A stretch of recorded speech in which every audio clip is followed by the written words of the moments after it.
This is the most interactive sports talk show anywhere. It's Offsides, Mark Ryan and Diesel, and we are the Fan Upstate rolling on until 7 p.m. today. Happy New Year, you filthy animals. You woke up today on the right side of the bed because you're all offsiders, and we appreciate you greatly for that. Man, I genuinely hope 2024 is the best year of your life. I will tell you, I've got some things written down that I want to work on this year. I want to have family first this year. I want to eat better.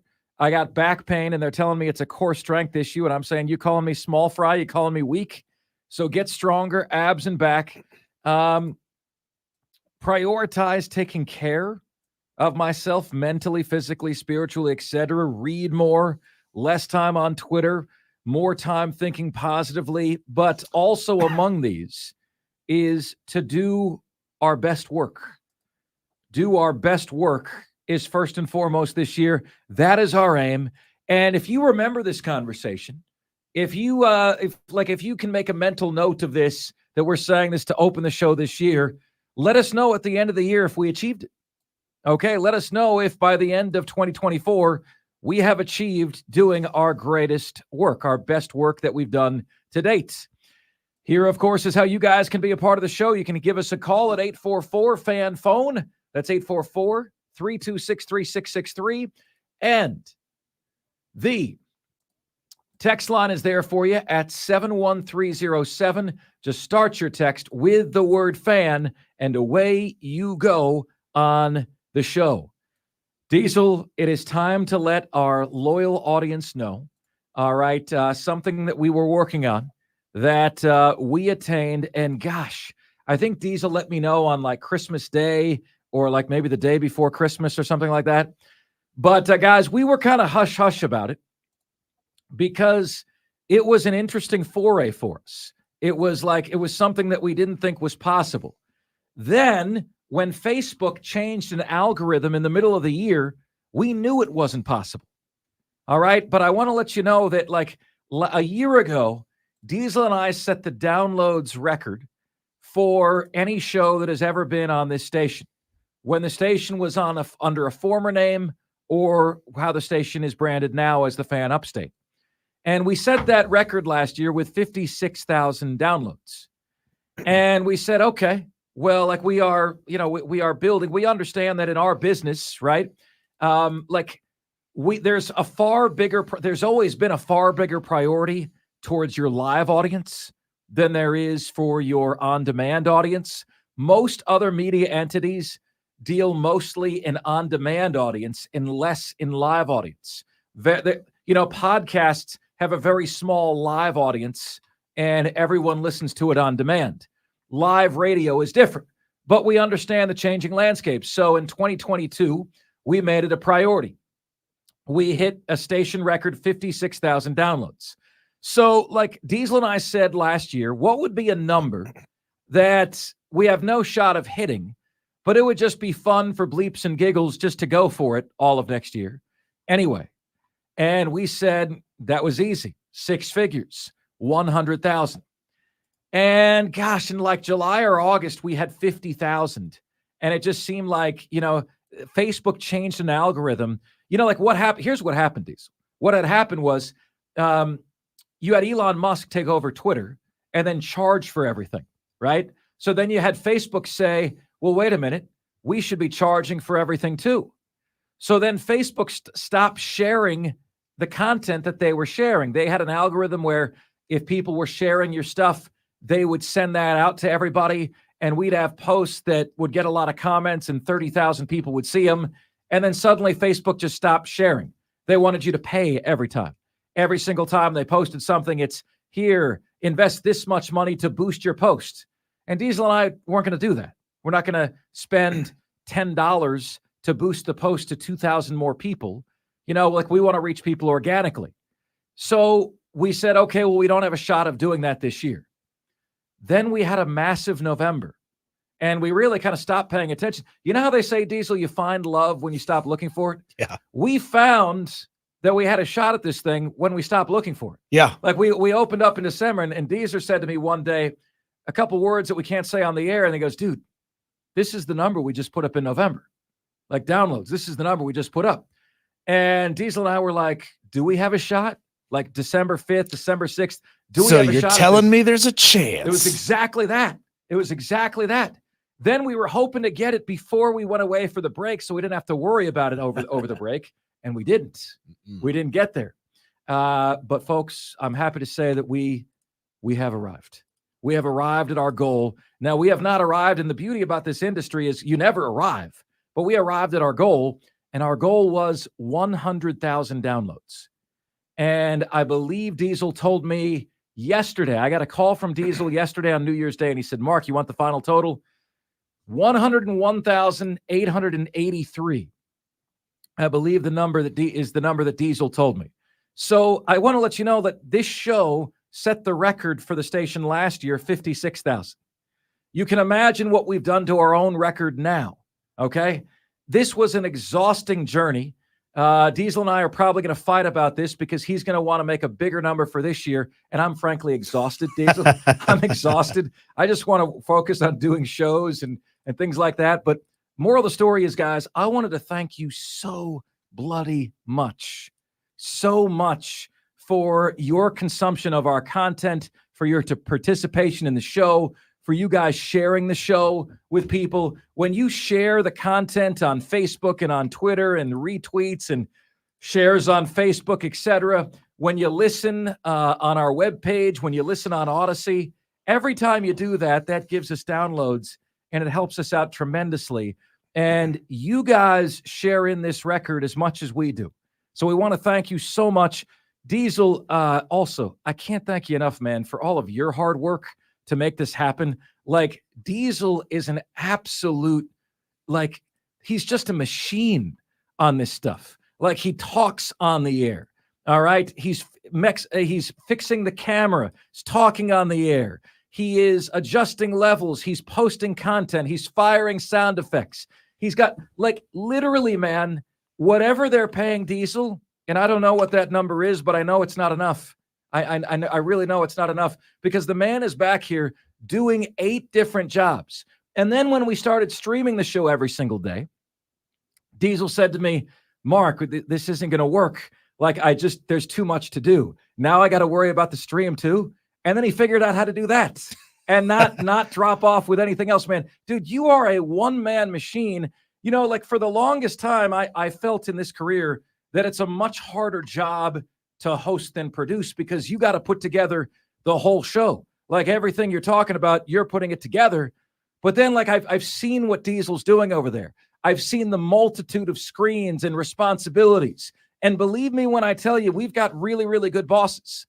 But it's always, if you've got 20 responsibilities in a show, it's the 1 out of 20 that you forget that you end up getting trouble for, right? Remember TPS reports in Office Space? You make one mistake, you got 8 different bosses telling you screwed up. It's the same for me. Mark, why did you miss this read? Mark, you missed this read. I got 8 different people telling me that. You know, Mark, this podcast you did with the volume was too loud. Mark, the volume was too loud. Mark, the volume was too loud. I'm telling you, it's not easy. It's not easy. But he does it, and he is the biggest reason why we hit 100,000 downloads this year. Diesel, all your efforts, man. Awesome job. This was a labor of love that began 365 days ago. Yeah. And brother, we did it. Yeah. First of all, can I quote you when it comes time to renegotiate contract? Can I pull that clip from the show and play it back for the boss when the time comes? Because I'm totally going to do that. No, it is a labor running things on this side of the board. And I'm going to tell you, when you watch shows like the Pat McAfee show, or back in the day, the Dan Le Batard show, or the Rome show, or Colin Cowherd, any of these shows, they got like 7 or 8 people behind the scenes doing all this. Yep. Like, you're hosting the show. Yep. You're booking guests. You're formulating content angles that you want to attack this stuff at. And you're doing a fantastic job at that. But when you're talking about national radio, and especially when it's produced for the television side of things as well, there's like 9 people doing it. It's just the 2 of us. Yeah, it's just the 2 of us in here. We're in the trenches taking grenades. So it is a massive labor. There's a reason why those of you who watch on the YouTube stream, and thank you for being so patient with it. There's a reason why it's easy to slip up and not have the right channel with the right button pressed, or forget to bring us back from break, because there's like 10 other things going on at the same time. And, I would love for this to turn into a 3 or 4 person show, man. Just imagine what we could do with that kind of help in here. But it has been a major push for the year. And we thought when we said 100,000, we thought that was an absurd number. We're like, that's almost doubling what we had last year. That's almost doubling. And we thought there's no way we're going to get it. And then we get to like March, April, May, and we see these big numbers going up. We're like, yeah, if we trend like this, there's a chance. There's a chance that we could get it. And then we just kept trending that way. And then Facebook pulled the rug out from under us, like Lucy pulling the football from Charlie Brown when he was trying to punt the football. Big time. And man, that made it tough. But you can't say enough for the audience, for even the Angry Bird South Carolina fans, who a majority of our content, a majority of our downloads come from South Carolina fans. So even if you don't like what we have to say, we appreciate you listening to it anyway. I mean, that means the world to us, that you will take the time to consume content that annoys you. And we love that fact. There's just something ingrained in your DNA that says, you know what? I know this is going to make me mad, but I got to listen to it anyway. We love it. Diesel, we had 21 podcasts that had over 1,000 downloads for the year. 21. All right. Then I thought this was interesting. There was a dude who always hates on me, social media. And he said, Mark, I'm hearing you on the network for the first time. I said, how are you listening? Oh, you're on the station in Columbia right now. And I said, oh, okay. He goes, dude, like, I don't know why you're such a pain in the ass on Twitter, but when you're not like baiting Clemson and South Carolina fans, I actually really enjoy listening to you. And I'm like, brother, come over to the dark side, man. You're listen to the show. Really going to enjoy what you hear. Diesel has had friends that have said that. I decided I was never listening to that show. Then I listened and I can't stop listening. Yeah. And so guys, that's like, we are the voice of the community here in the upstate. And, you might say, well, Mark Ryan, I know shows that have more than 100,000 downloads. I know that, right? I think Chris Phillips, Diesel, had 600-something thousand downloads this year. The difference is live audience, right? You have a bigger audience live than you do via podcast. Podcasting services get all their audience, and that's their focus from the beginning. They have built their audience and their listenership through podcasting. Right. We do not do that. This is traditional radio media. Sure. And then we are like, we're always trying to stay current and everything, and we've made it a priority to do that. And you guys are coming along with us, and it's just so awesome to see. And so, guys, like when people say, when haters want to say sometimes, well, Mark Ryan, you were in Houston and you were in Atlanta and you were in Tampa and Orlando, and now you're here. Boy, haters will say, well, the career must not be going well. On the contrary, it's never been better, and like the biggest reason I chose to come here 5 years ago. Now, the 5-year anniversary of this show is January 14th. Stick around for that. But the biggest reason was like the entrepreneurial spirit within me said, look at this station, man. It's a smaller signal. It's a newer station. It's competing with the Clemson flagship station in Clemson country. And, they want people to come and help grow this thing. And there was something about that, man. Like, I could stay in Houston, and host in Houston. I could do that, but that really appealed to me. Like to be able to put your stamp on something, to be heard and actually grow it, and we knew it wouldn't be big overnight, and we know that there's other shows out there that have a stronger signal, that have a larger built-in audience. But you know what, brother? Diesel, we are growing this bad boy, and we are growing on people like a fungus. You can't avoid us. We're coming. I've known a lot of people in this business who have done what's called market chasing. Have you ever heard of skirt chasing? It's like when you go after all you do is chase women. Yeah. I know people who have been market chasers in this business. And every single one of them, once they finally achieve this status of I'm in a top 20 market in America, they're miserable. They're miserable because the pressure ramps up immensely. And then you're just somebody standing on the street corner yelling into the ether in a big city when you're new in a big city on radio.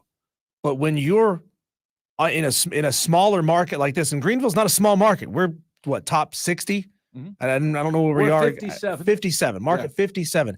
You get the opportunity to be a freaking blowtorch in this town, in a market this size, because you're not dominated by a big city an hour and a half away. You get to be a blowtorch in this town. So, or people might call us blowhards, and that's fine. Whatever. Just as long as you're listening, that's okay.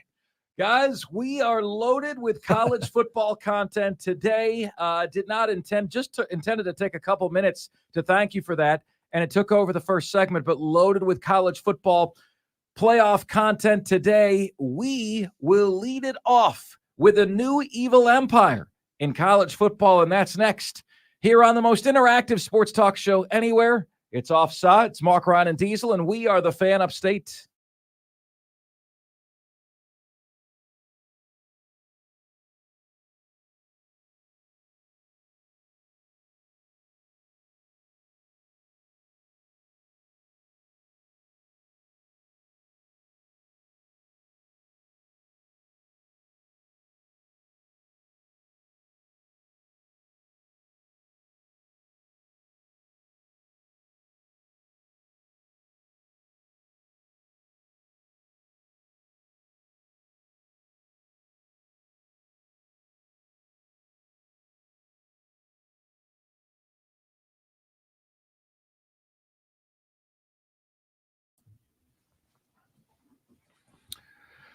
It's Offsides. Mark, Ryan, and Diesel. We are the Fan Upstate.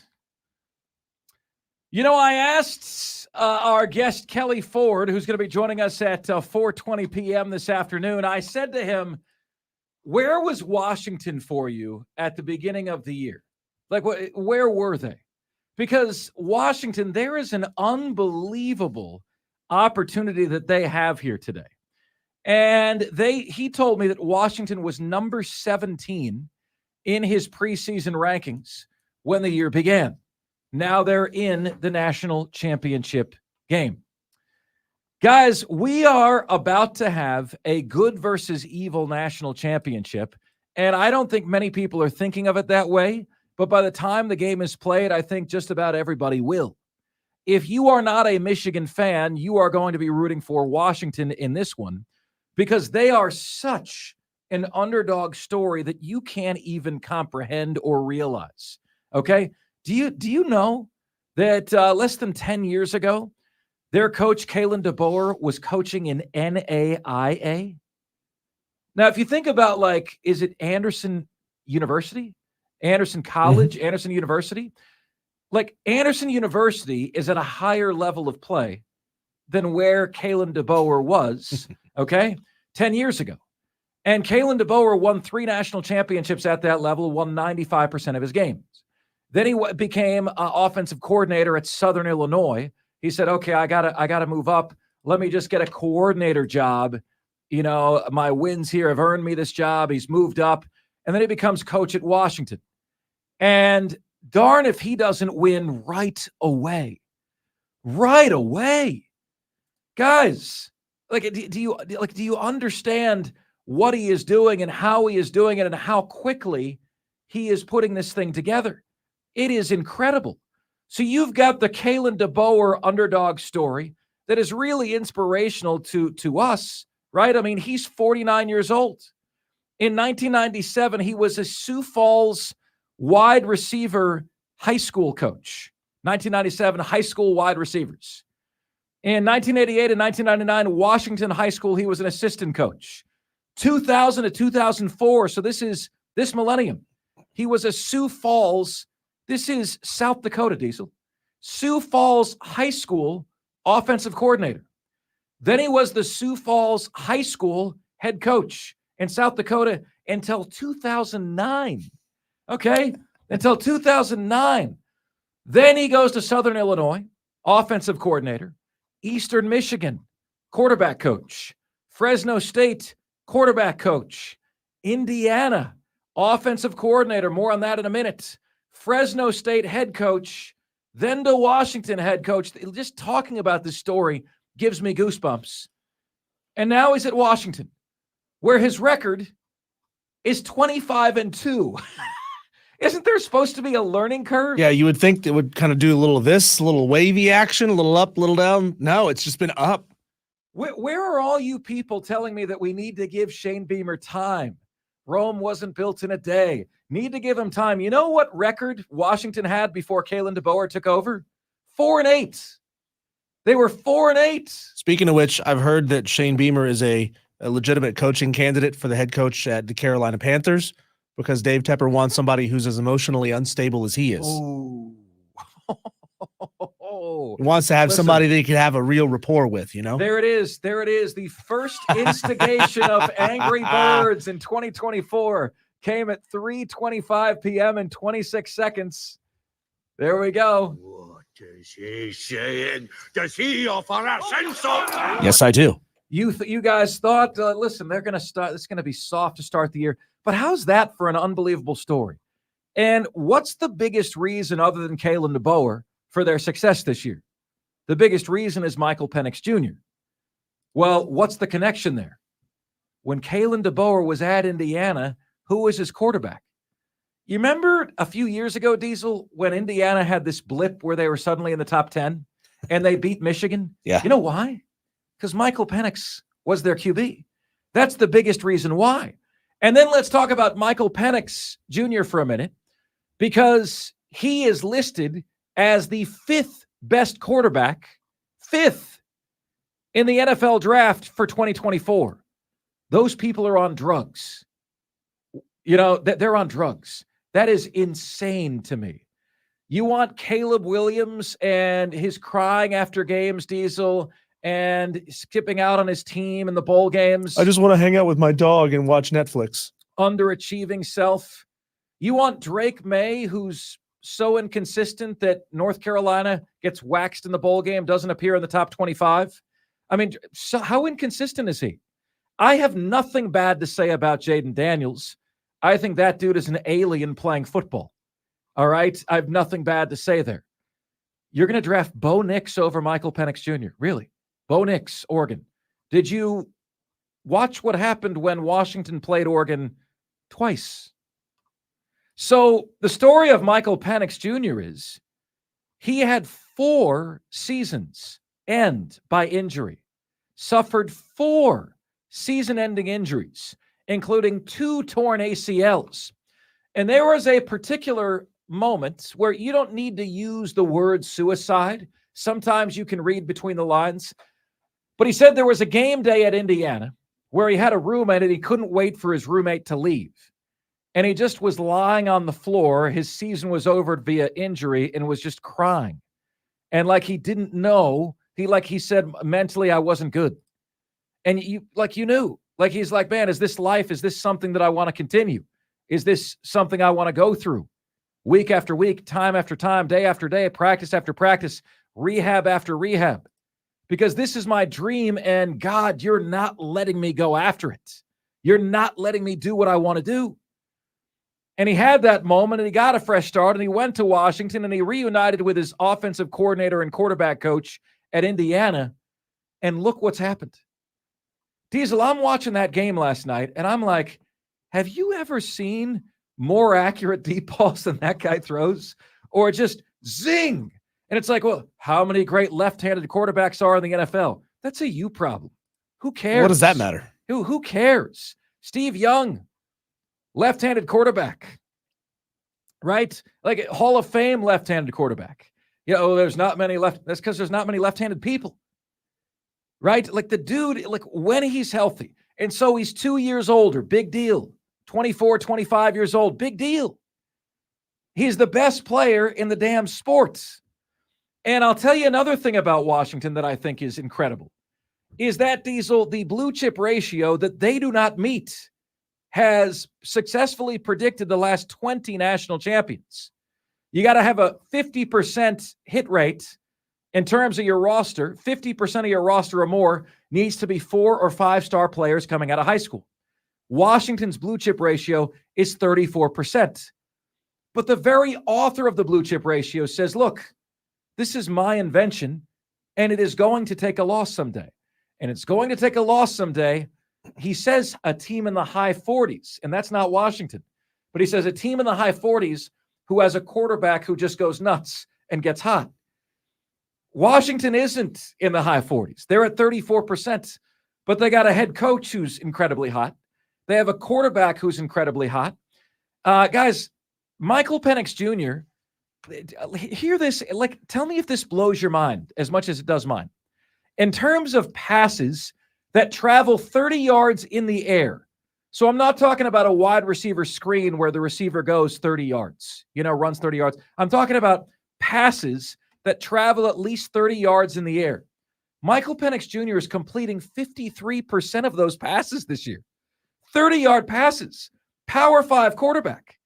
53% passes 30-plus yards in the air. All right?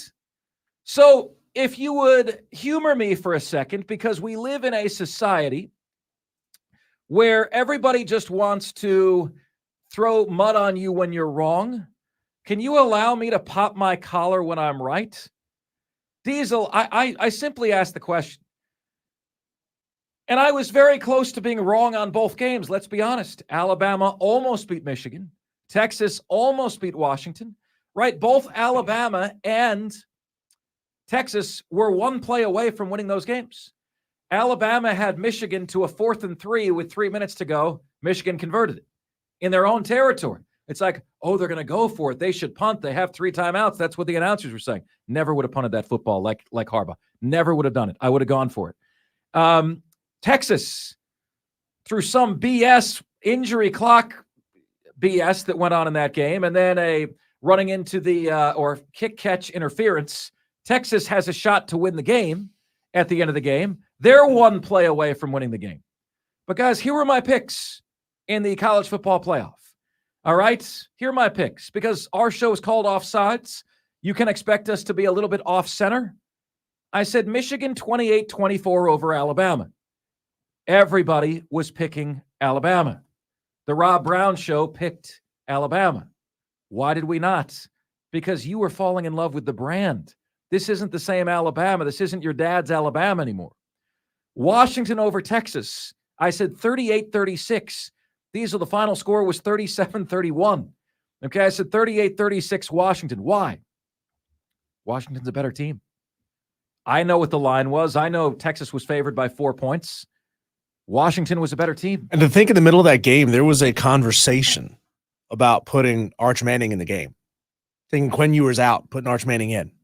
That was a legitimate conversation midway through the third quarter. They're like, Quinn Ewers, he's lost it. What is he going to do? And that would have been fascinating as well. But I just, Washington, the mojo surrounding that team right now. They had it's now or never for us. It's our time. It's our day. Lose yourself, Eminem. They had that vibe. They had that MO. They had that feel. That's why I picked them. They have the best quarterback. They have the best coach. They have 2 incredible playmakers at wide receiver, Jalen Kelly, Rome Odunze. That's right. Fires you up, doesn't it? Listen to this. Tell me this doesn't make you want to run through a wall. For those watching the stream, I'm playing Eminem Lose Yourself under this. We can't play it on the stream. It's copyright. Yeah, that's right, my friends. That's right. All right, Just Diesel, imagine 3, 2, 1, rap, Diesel, go. I don't know the words to this. I can't do it either, man. I almost tried to do Eminem, and that would have been the worst decision of my career. The worst decision of my career. Drop bombs. We got to play this audio at some point today. Yeah. Jim Harbaugh trolls all the people with the it's the clip where he talks about not caring what other people say. He trolls everybody saying that he felt like they had they were at a disadvantage. You're gonna have to hear this audio. That's coming up. Okay. I can't wait. Well, Diesel, why don't we get to that right now? Because that segues beautifully into the next point that I'd like to make. What do we got here? Here's Jim Harbaugh being Captain Troll. Who knew? It's almost been an unfair advantage. I mean, all the things that the team has gone through. I mean, we don't care anymore. We don't care what people say. We don't care about anything that comes up. We just know we're going to overcome it. It's almost like it's an unfair advantage. You could say that again, Jim. It's almost been an unfair advantage. I mean, Texter says, Mongo says, Happy New Year, you homer. So says Mongo. Happy to be here. Sincerely, the resident homer. Texter says, you just had to do it, didn't you, Diesel? You just had to stir up the birds. We've been quiet. I had a great New Year. Now you got to talk about my coach. Chirp. So said Mongo. Texter says, what are coaches Beamer's and Napier's excuse? They have no excuse. Well, yeah, look, we also need to caution that when these super exciting and rare stories happen, enjoy it, ride the wave. You know that saying, comparison is the thief of joy? You can't now put on the expectation that every single coach is a failure if he doesn't achieve what Kalen DeBoer did. Right. It's absurd what Kalen DeBoer has achieved. Enjoy it. Appreciate what you're seeing. Well, that's true, Diesel. But at the same time, you know, it's really lame when fans say, well, who better are we going to get? You and I have talked about this. Yeah. We hate that excuse. True. And the answer is, because when fans say that, they're like, what name are we going to get that wows us? That's what they're saying. Sure. And the answer is not a name that's going to wow you. The answer is go find the next Kalen DeBoer. Or how many Kalen DeBoers are out there? How about Lance Leipold at Kansas, who took an 0-9 team and won 9 games with them this year? Where's the next Lance Leipold? Where's the next Kalen DeBoer? That's your job. If you're Dave Tepper, you've got to find the NFL version of that. If you are Ray Tanner and you're going to replace Shane Beamer eventually, you got to find the next version of that. Because if you'd found the college version of that, you'd be winning now. You were talking about lefty quarterbacks. Trey on YouTube says Dan Marino is a lefty. I had to remind Trey that he may be a lefty, but he couldn't hold the ball laces out. And that's why Ray Finkel missed that kick. Yeah. It's all that damn Dan Marino's fault. Yep. Coach DeBoer says, hold my beer to those two, Napier and Beamer. So says Spur Daddy. Happy New Year, Spur Daddy. Great to have you back, my friend. Texter says, Mark and Diesel, Happy New Year and welcome back. My congratulations to Clemson on the bowl victory over my UK Wildcats. We gave Clemson all they could handle. So says Trey in Kentucky. Trey, please tell me you're not doing moral victory stuff here. You gave Clemson all you can handle? Come on, man. Come on. Come on. You know, you're at the point now you should be winning that game.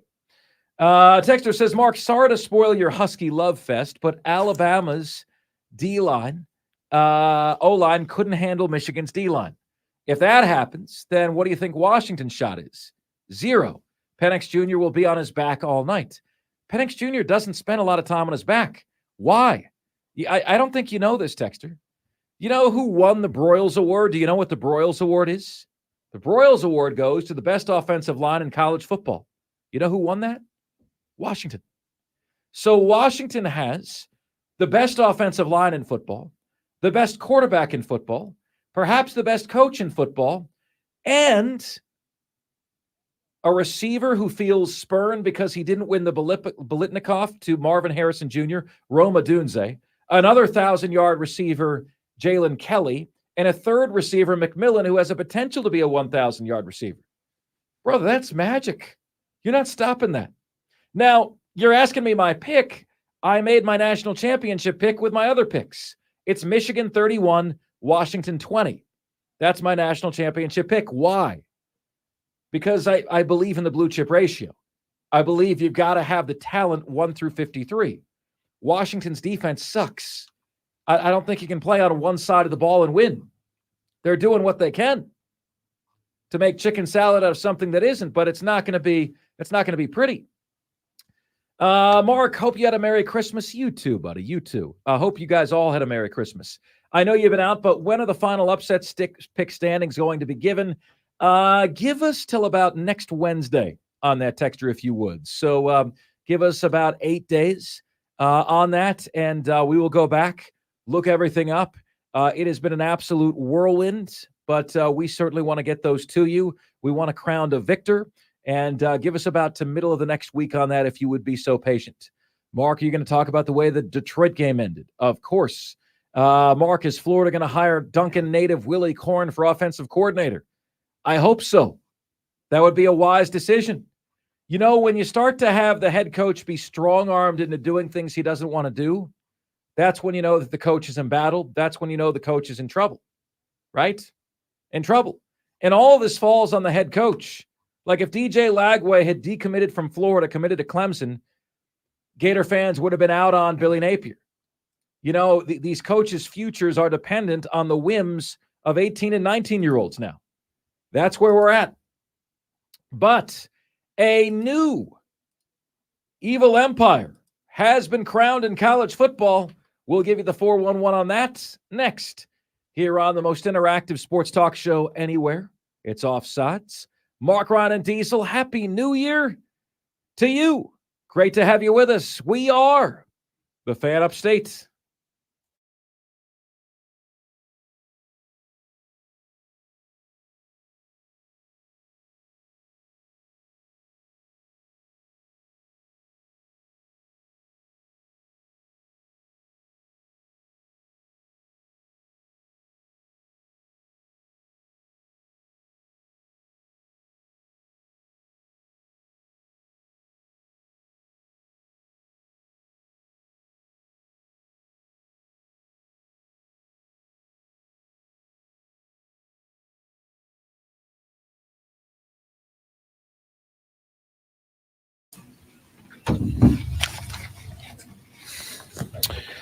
It's Offsides. Mark, Ryan, and Diesel. We are the Fan Upstate. Wonderful to have you guys with us, man. Brian Pettit says, Happy New Year. Glad you're back. Hunt GPT says, Merry Christmas and Happy New Year, Mark and Diesel. Most talking heads were lost in the shadow, praising the Iron Bowl gravedigger play from Alabama. This is not the same Alabama team from years past. And I can illustrate that, guys. You want to know how much better Michigan was than Alabama? I mean, in this game, you want to know how much better they were? Like, why? Many of you picked Alabama over Michigan. Why? Why? Based on what? Because they're Alabama, right? I mean, that's the reason that you have. Because they beat Georgia, even though Georgia didn't have the services of their two best pass catchers. Brock Bowers, Ladd McConkey, they played, but they were hobbled, limping around. I mean, and Alabama beat Georgia by 3. Georgia's C game, best receivers hobbled. Alabama's A game, they win the game by 3. They play that game again. Georgia wins by double digits. Okay, they do. They win by double digits if they play that again. But if you want to know how much better Michigan was than Alabama was yesterday, the Wolverines were minus 17 points in the game on expected special teams performance. 17 points they lost special teams by. All right, now special teams is a part of the game, but I would consider that very, very unlikely to replicate itself if you played again. And this would be a take of mine on the show today, whether Alabama had won or lost.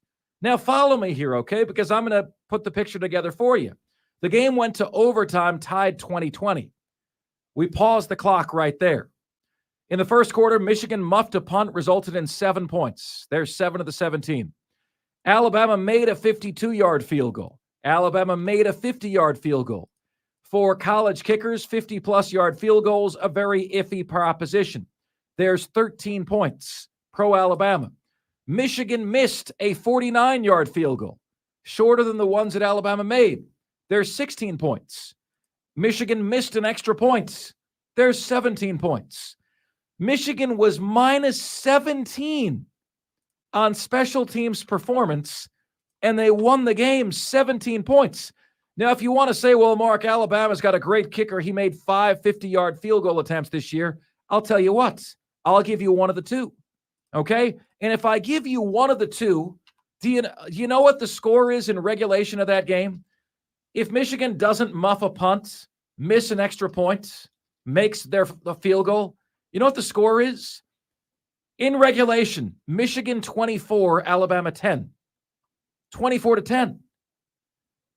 If I said to you, what does this game feel like at halftime? The score was 13-10.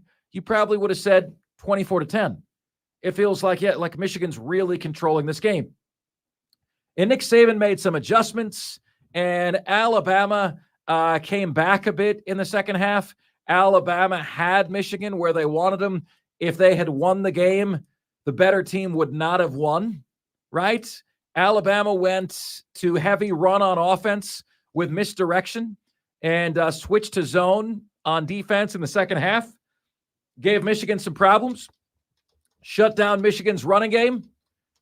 But do you know why Alabama ran that quarterback draw at the last play of the game?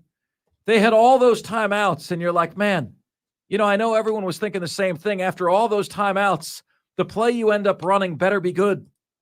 It wasn't. Why did they do that? Well, what other team that we talk about also runs the quarterback draw way too often? Clemson. Do you remember when I grilled Dabo about that after the Florida State game? Man, like, you guys have a 3rd and 11 on the Florida State 16-yard line. You can put them away.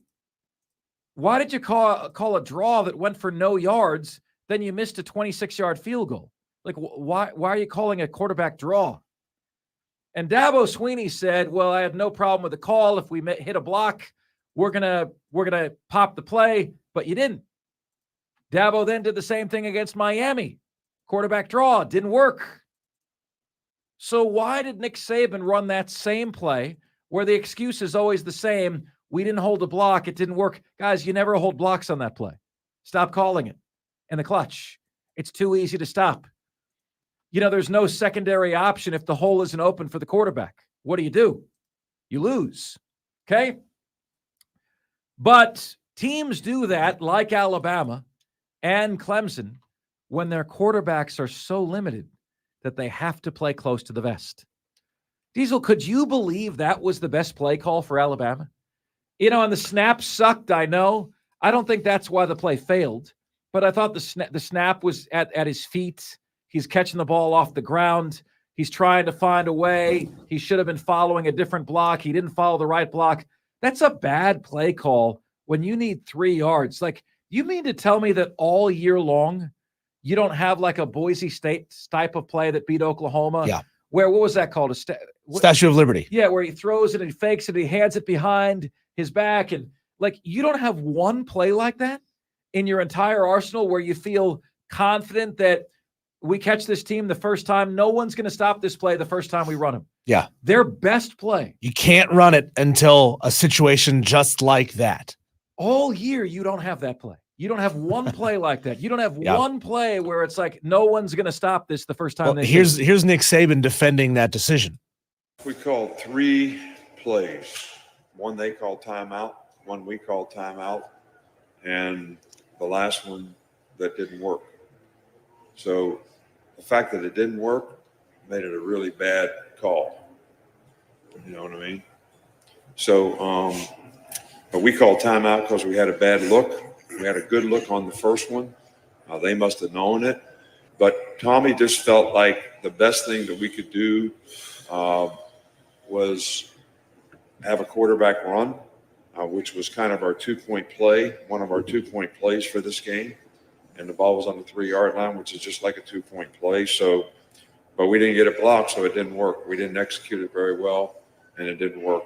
And they pressured, and we thought they would pressure, but we thought we could gap them and block them and make it work, and it did. Wait a minute. So you knew that they were going to do what they did, and you still did what you did, and it didn't work. So you're like, well, if it doesn't work, it's a stupid play call. No, Diesel. Like, let's call it what it is. It was a bad play call if it worked. If it worked, it was a bad play call. You know, like, if you are Michigan in that situation, what's the one thing you have to do? You don't let Milroe beat you with his legs, right? That's the one thing you want to take away. You want to corral him. So Saban says we knew they were blitzing and we thought we would gap it. What? I mean, that's a lot of ifs there, man. That is a ton of ifs that you like. I just couldn't believe that was their best play call. That after all those timeouts, they're going to run a QB draw. Maybe it wasn't their, maybe what Nick is saying, there's a element of truth there. It wasn't their best play call. But Michigan had already seen the formation that they were going to run this special play in. So they thought, let's change it up and go back to basics. I don't know.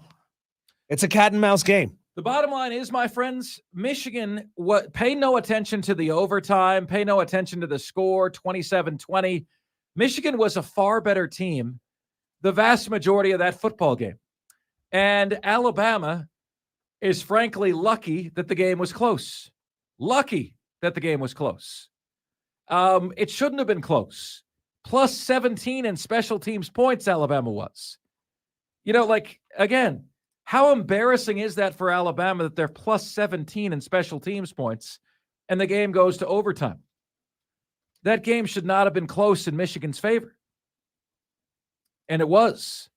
And some of you guys that picked Alabama have some splaining to do because I didn't see it. Well, like Jim Harbaugh said, it's almost like they were competing with an unfair advantage. Yeah. He said it himself. His words, not mine, people. And remember, guys, my graphic, okay? The research I did for you. The last 10 years, the team that won the national championship had either a top 10 defense or offense the year they won it. Top 10 nationwide. In the category that they weren't top 10 in, offense or defense, so Michigan's case, they're top 10 in defense. They're not top 10 in offense. They're at least among the top third in America, okay? So keep that in mind. The last 10 national champions have fit that criteria. This year, there were 3 of those teams, Michigan, Georgia, and Oregon. Georgia and Oregon were not in the CFP. So Michigan is the pick to win the national championship. They were my pick at the beginning of the year. They're my pick now. They are still my pick. I do not think Washington has the talent defensively to pose enough problems to play on both sides of the ball to beat them. But we will see. I'll be rooting for Washington. All right, up next on the show. Man, I got to tell you this. I can't even believe what we're doing here. I can't even believe what we're doing. But up next on the show, a new all-time worst has been crowned, but it's actually a great day for these fans. We'll tell you why next here on Offsides. We are the Fan Upstate.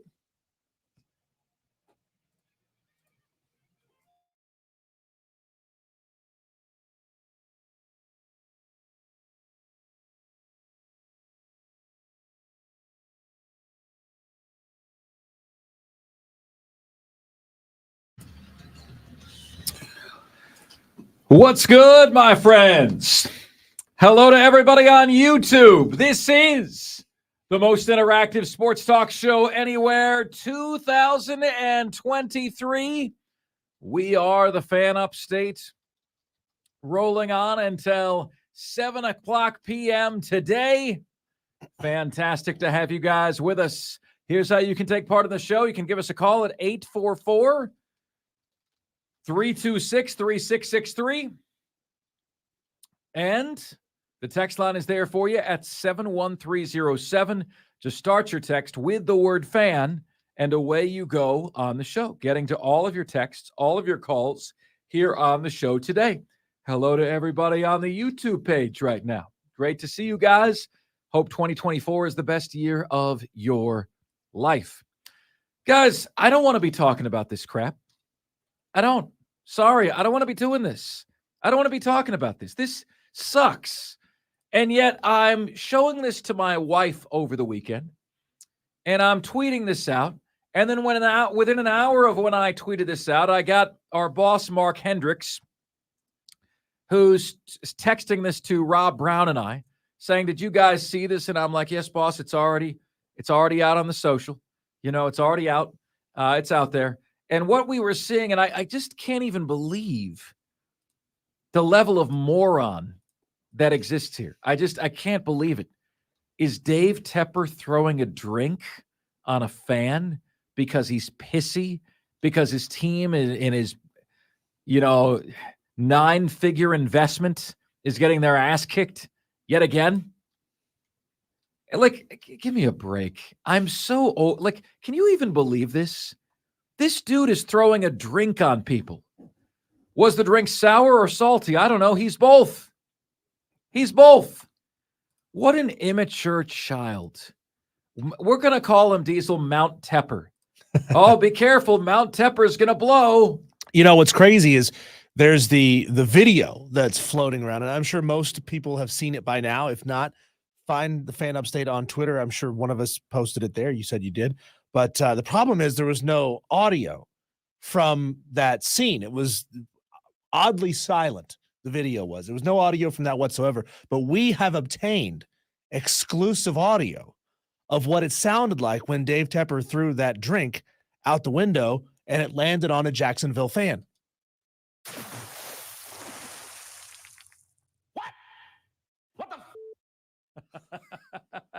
Yeah, there it is. Guys, you know, and thank goodness, Diesel, that cameraman just happened to catch a wee bit enough of Tepper to get that. If you know as well as I do, the pictures determine everything. Ray Rice without the video, no suspension. Ray Rice with the video, suspension. The video didn't show us anything we didn't already know that happened. Yeah. Right? The problem was that it was cropped in just the right way, or Tepper was just out of frame where, I mean, we all know that he's the one who threw the drink because you see the hand fling a drink and you see Dave Tepper lean in and throw the cup. So you know that it was Tepper. But he could almost argue, wasn't me. Wasn't me. You didn't see my face attached to a body, attached to the arm, holding the cup when the drink went flying. Wasn't me. Diesel, if that would be his excuse, we would have already heard that. Yeah. He knows that he can't roll with that, right? He knows the camera caught enough of him. Yeah. He would pay handsomely to that person not to release said video. You know, that person who filmed that would be a millionaire right now. The problem is this is what we've heard from Tepper and the NFL since the event. Crickets. We've heard nothing. And that's how they roll, you know? How do they keep getting away with this? You know, Diesel, I'm going to say this. I think this is actually a fantastic day for Panthers fans, or should I say Panther fan? You can't keep getting away with it. Because there's only one Panther fan left, right? I don't know that we can speak of Panther fans in the plural sense anymore. They had 45-cent tickets. Diesel, there are gumball machines that cost more than a Carolina Panthers ticket. I do wonder how cheap they're going to go for this week. Maybe they want to come and see Baker's return to Carolina. Any fans who show up, the weather's not going to be great. It's going to be in the mid-40s. It's going to rain on Saturday. We'll see if any of it holds over till Sunday. The weather might suck. And I would love for Dave Tepper to have another empty stadium to explain away. Diesel, the Carolina Panthers traded away the whole franchise for a guy, Bryce Young, who is not playing nearly as well as one Baker Mayfield. That Baker Mayfield was on the team. He sure looks like the quarterback of the future in Tampa through 16 games, right? So why is today actually a very, very good day for Carolina Panthers fans? All right, what do you think? I think it's a good day because when this sort of thing happens, when enough of these sort of things happen, the commissioner, Roger Goodell, can put to a vote whether Dave Tepper should remain an owner in the NFL. Conduct unbefitting. That's it. And if 24 out of 32 owners say that no, he should not remain an owner, then, my friends, he is forced to sell the team. Now, is that going to happen after this event? I don't think so. But Diesel, on the 3 strikes and you're out policy, this is definitely one strike. I don't know if the corporate headquarters is strike number 2. I don't know if he's got 1 strike or 2, but this is definitely one of them. I had to jump in and create an original podcast to send out over the break once this video started making its rounds. And I said, guys, this is like finding one last Christmas present stuffed way back behind the tree that you forgot was there. Because this finally is an actionable offense that the NFL, the owners, and Roger Goodell could come down on Dave Tepper for. You can't come down on an owner for wanting to make decisions with his team. It's his team. He can do what he wants to do. You can't come down on an owner whose team sucks. There's a lot of owners whose teams have sucked, and they're not removed because the team is no good. They're designed to be profitable, whether the team is good or bad. However, this is an actionable offense. I mean, it's not going to cost him the team. It's not like he sexually assaulted someone. I mean, that would be one of those things that is almost instant grounds for removal as an owner, especially in this charged climate that we're in. But this is one of those major slap on the wrist moments that the other ownership will use in the future to say it's a pattern of behavior with Dave Tepper and we've got to get this guy out. I'll tell you what, he traded everything to draft the wrong QB. He has tickets going for 45 cents. They have the number 1 pick in the draft, and they're handing it to the Chicago Bears. Yeah. But we shouldn't just focus on the good things, well, ladies and gentlemen. We also forgot to mention Scott Fitterer standing there like a battered wife, just staring off into the distance while this happens, while his owner is throwing drinks on people, throwing cups. I guarantee he's cursing up a storm. And Scott Fitterer is just like, oh, man, I still work here. I want to get out. Guys, the bad news about this little outburst is, in my opinion, it prevents Carolina from hiring a good head coach. Honestly, no good head coach wants to be associated with that. Ben Johnson, Lions offensive coordinator, is not coming here.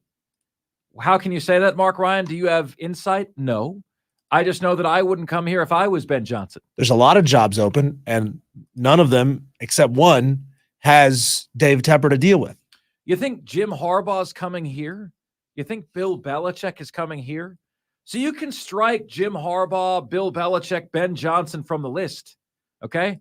Your best bet is to find the next Kalen DeBoer, to find the guy who's just clamoring for a job that just really needs a chance. But any truly great coach, I don't think, is going to come here. You have to show stability with the wrong coach before you're going to get the right coach. And that's how I feel about this. And I share this with you guys that when we moved here 5 years ago, it'll be 5 years on January 14th. When we moved here 5 years ago, we asked you guys, okay, are the Carolina Panthers your team here in South Carolina? 56% of you said yes. We asked that same question 2 months ago. The answer was down to 16%. So we're going to open the phone lines right now to you, and we're going to ask you this question. Is this rock bottom for the Carolina Panthers? 844-326-3663. 844-326-3663. Is this now rock bottom? Is this as low as they possibly can go? Let us know what you think, because this is insanely embarrassing. You know, I was talking to a buddy of mine, works at CBS. His name is D-Cell, not Diesel, but D-Cell. And I said, can you tell me the 3 worst owners in sports? And he said, Dave Tepper, James Dolan, who is the Knicks owner, and James Fisher, who is the Oakland A's owner that is moving them away from Oakland to Las Vegas. He said those 3. And I said, give me a trash score. Trash for these guys. 1 to 100. What's their trash score? I'll ask you guys that question. Dave Tepper, trash score. Scale of 1 to 100. Before you give me a 100, realize he does bring great concerts to the Charlotte area.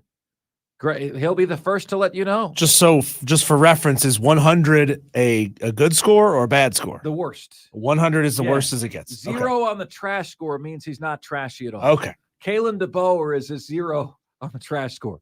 Team plays the right way, not associated with cheating, very fundamentally sound, plays hard for him, right? Guys, Dave Tepper is the reason for this. You realize this, right? You realize this? I mean, this franchise made it to the playoffs 4 times in 5 years before he got here. They made the playoff 0 times in 7 seasons since. 0 times in 7 seasons. In 7 seasons, he's about to be on his 5th head coach. And yet he says, I'm very patient. I want people to work for me forever. Well, Why then did his vice president also quit today? Why then did that happen? Huh? Like, why did that take place? Stephen Drummond. Yeah, he left today. Left the team today. It is like, it's awful. And Stephen Drummond resigned. 4th highest ranking member of the staff. Yeah. Behind Dave Tepper, Scott Fitterer, Dan Morgan. 4th. Left. Why would he do that? Well, he doesn't want to be associated with Dave Tepper. Guys, give us a call, 844-326-3663. Is this rock bottom for the Carolina Panthers? I'm going to answer that right now, Diesel, and I'm going to say it's not rock bottom. You guys don't know what rock bottom is. You think this is bad. You could have 3 years of 2-14. You're not close. You are not close at all. You don't have a coach. The GM is on the hot seat. The owner's in hot water. Who knows if Bryce Young is any good or not? You have nothing around him. You can't protect him in any way, shape, or form. In my opinion, unfortunately, I think this is the beginning. This is the walk down the hill to rock bottom. You are just on the journey to rock bottom right now. You have no idea how low this can go. Just like the game Limbo. How low can you go? But you're not there yet. This feels like you're treading water, but you're treading water over the Marianas Trench. There's a long way down to go. Brother, this is, I feel like Diesel, we're entering a situation where the Carolina Panthers are going to be persona non grata on this show. Did I say that right? I think so. Persona non grata. You can't talk about them, on this show.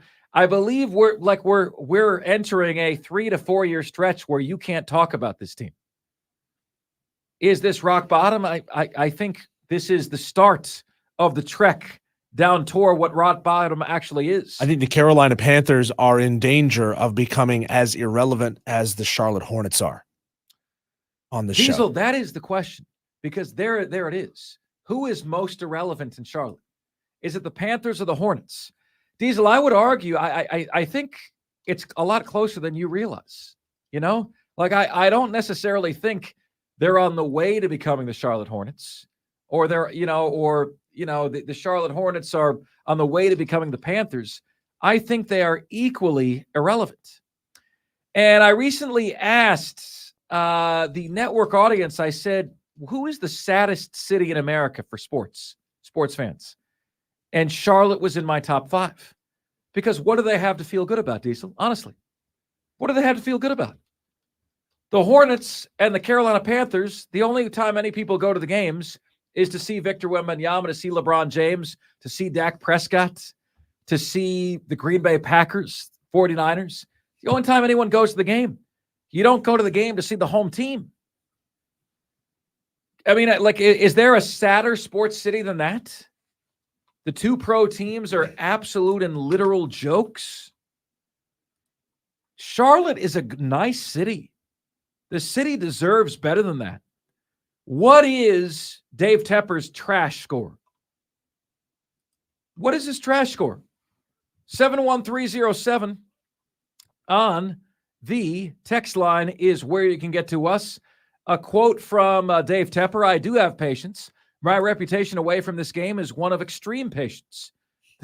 There's no reason why that doesn't come here too. It does. Now that patience comes with good performance and things that you want to see, progress being made in different aspects. As I said, I would like to have somebody here for 20 to 30 years. I would like to have somebody that would say a eulogy at my funeral. Well, unfortunately, Dave, it might be time to give your team its funeral. So it might be time to read your team its eulogy. Do you guys believe that this right now, Dave Tepper throwing a drink on the fan in the midst of a 2-14 season with no playoffs in sight, no head coach, a GM on the hot seat, looks like you drafted the wrong quarterback. You're giving the number 1 overall pick to the Chicago Bears, but outside of that, things are great. Things are fantastic. Stadium's in great shape. Oh, stadium, really? Yeah, for a 30-year-old bird, she still hunts. She's still rocking it. Yeah, she still is. Chase that skirt. All right. Up next on the show, We'll get your answers. We've got Kelly Ford, thelines.com, and K Ford Ratings coming your way next to talk college football. What do the odds say for the national championship game? That's next. Great to have you with us here on the most interactive sports talk show in the Upstate. We are the Upstate's voice of you, the fan, because we are the fan. Upstate, great to have you with us.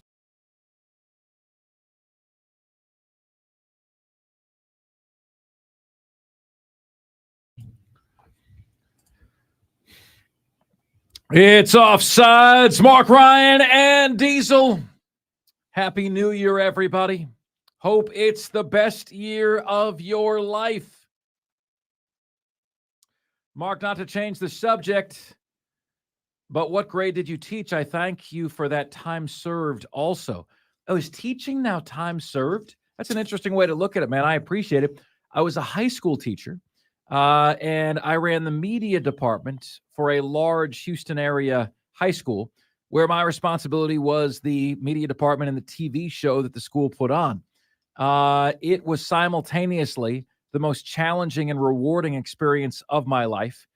And it was an honor to be able to teach kids how to perform. You know, today's society, like it's cool, like it's not cool to like act out and display and have a lot of energy. Like kids are very, very reserved these days. And so to get kids to be able to be comfortable in their skin enough to perform and show energy and gusto, that was awesome. But what happened to me was in doing so, I missed performing myself. My family's got the performance gene, man. My sister's a singer. My mom and dad do the church choir. They're in plays. You know, like I have the performer's gene. And so when there was an opportunity to do so myself, get back to doing so myself, I wanted to do so, man. But I appreciate that. And, you know, I've heard from a lot of my students during my time in Houston still that say to me, Mr. Ryan, you did so much for us. And that's a great feeling. That's an awesome feeling. Joining us right now is our dear friend, Kelly Ford, thelines.com, K Ford Ratings. Kelly Ford, Happy New Year, my friend. It is great to catch up with you. I truly do appreciate the time, as always, sir. Kelly, what was the most stat-breaking occurrence from yesterday? What was the thing that happened that wasn't supposed to happen? How are you, bud?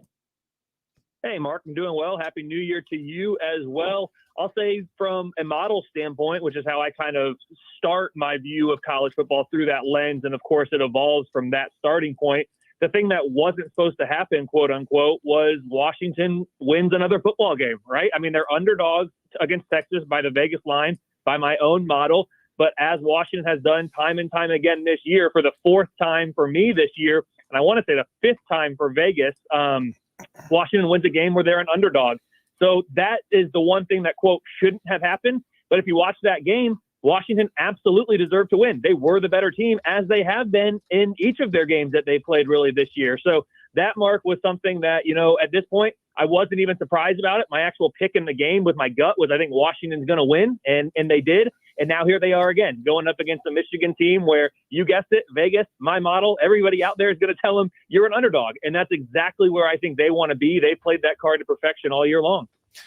Kelly, we bring it up on the show often. I don't know if we've brought it up with you before, but you're probably familiar with the concept of the blue chip ratio. You have to have more than 50% of your roster be 4- and 5-star players over a 4-year stretch.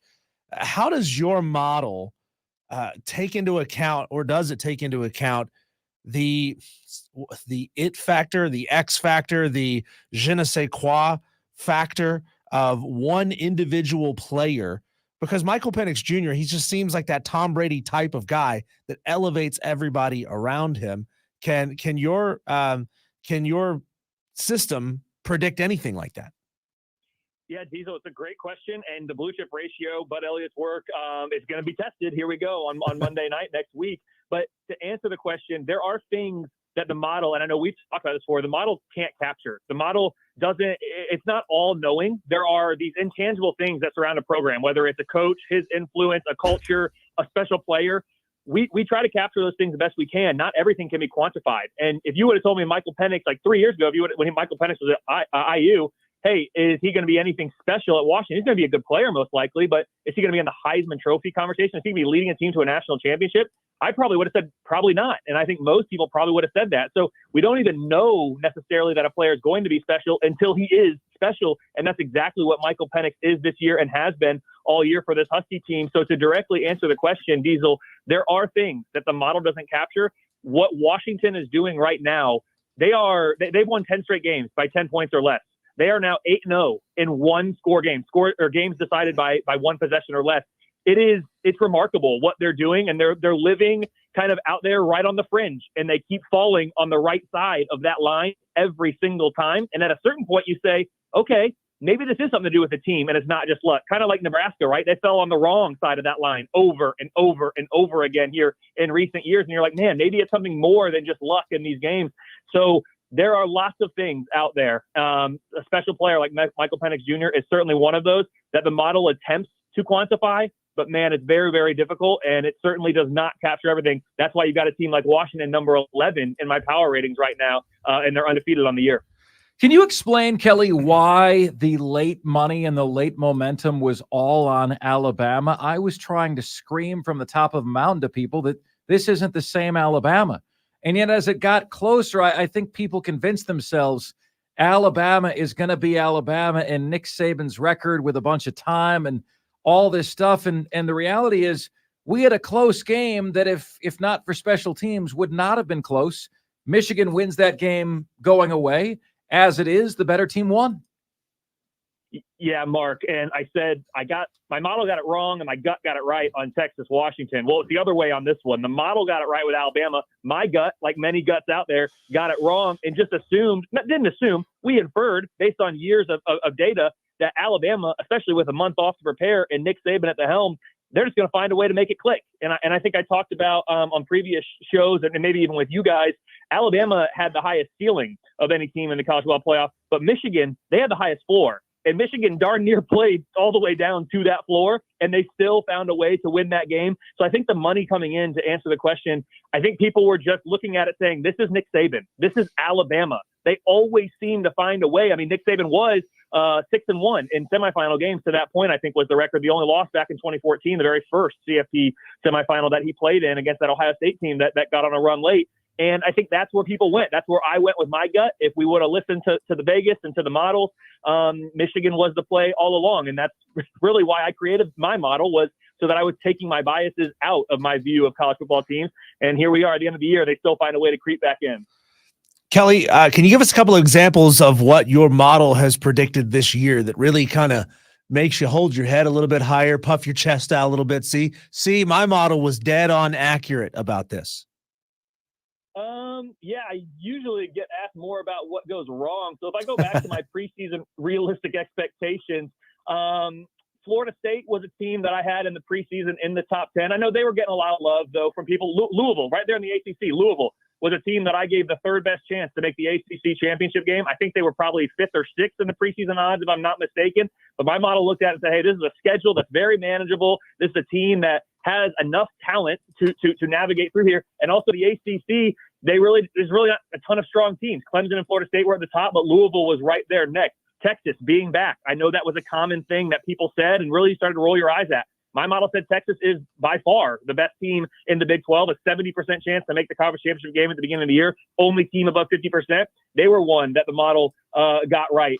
And then if we continue on down, looking at, I'm trying to see, in the SEC, Alabama was a team coming into the year. LSU, as reigning SEC West champs, was getting a lot of love. The model, there was not a single week all year. The model did not think Alabama was going to be the SEC West champions. That includes after the loss to Texas, after the bad loss to USF. The model continued to say Alabama is most likely to win the West here. Of course, Georgia in the East, but everybody saw that.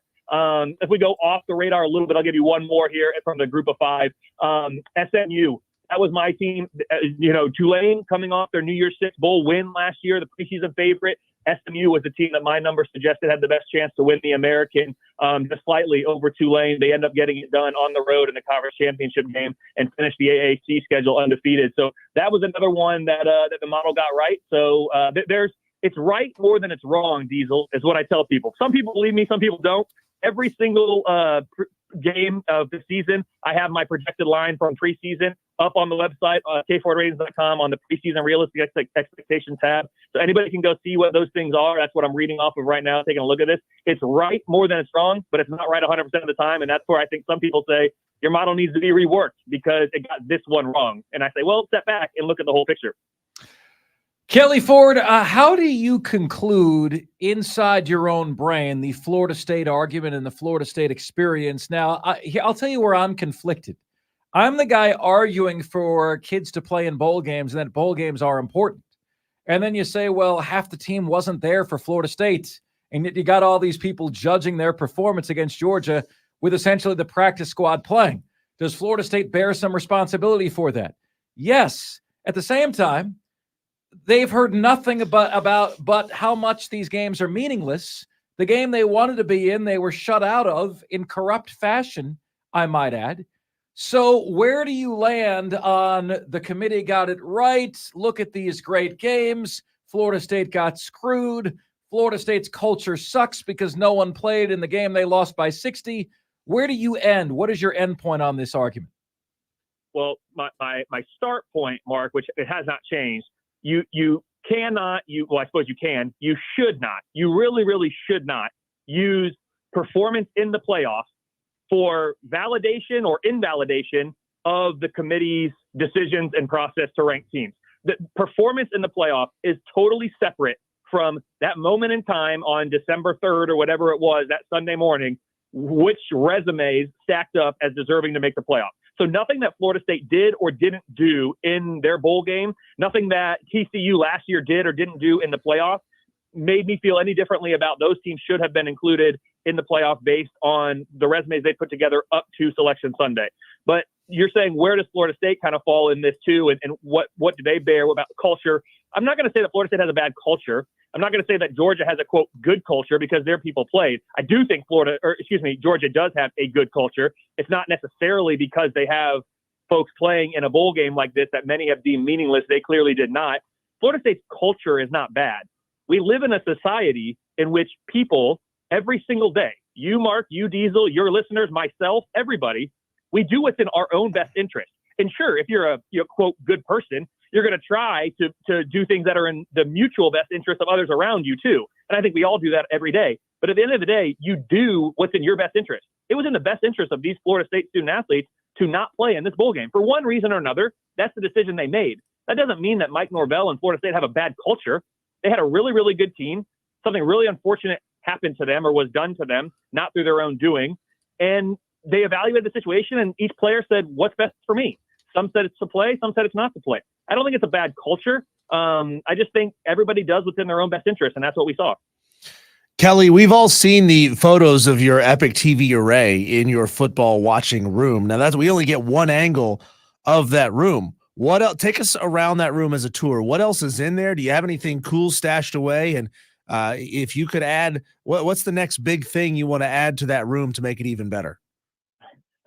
Well, I'm sitting in the room right now, Diesel, taking this call. It's my work from home space too. So what's down here? I mean, I've got, over 1,000 mini 2.5-inch Riddell Pocket Pro helmets. I've seen this. For every single college football team, all the NFL sets, all that stuff. We got Pop-A-Shot down here.